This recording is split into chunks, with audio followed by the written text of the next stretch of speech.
অসীম সরকার একজন রোহিঙ্গা। অসীম সরকারের মতো ঘৃণা যে লোক ছড়ায় সে কখনোই ভারতীয় হতে পারে না। অসীম সরকারের এই মন্তব্য, মানে কোরআন শরীফ নিয়ে যে কুরুচিকর মন্তব্য করেছেন তিনি, তার বিরুদ্ধে মুসলিম স্টুডেন্ট ফেডারেশন তীব্র নিন্দা জানাচ্ছে।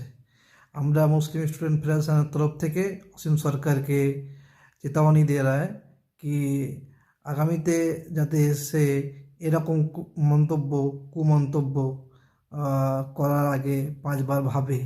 আমরা সেই ব্যবস্থা নিচ্ছি।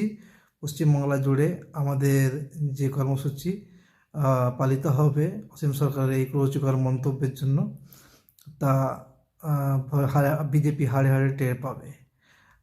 আপনারা সবাই নিজের নিজের অবস্থান থেকে অসীম সরকারের এই কুরুচিকর মন্তব্য তার বিরুদ্ধে প্রতিবাদ করুন।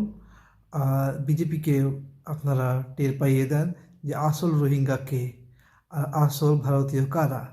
আমাদেরকে এসআইআর করে তাড়িয়ে দেওয়ার যে একটা কর্মসূচি নিয়েছিল বিজেপি, ইলেকশন কমিশনারকে দিয়ে যে কর্মসূচিটা সাকসেসফুল করার চেষ্টা করেছিল, সেইটা সাকসেসফুল হয়নি।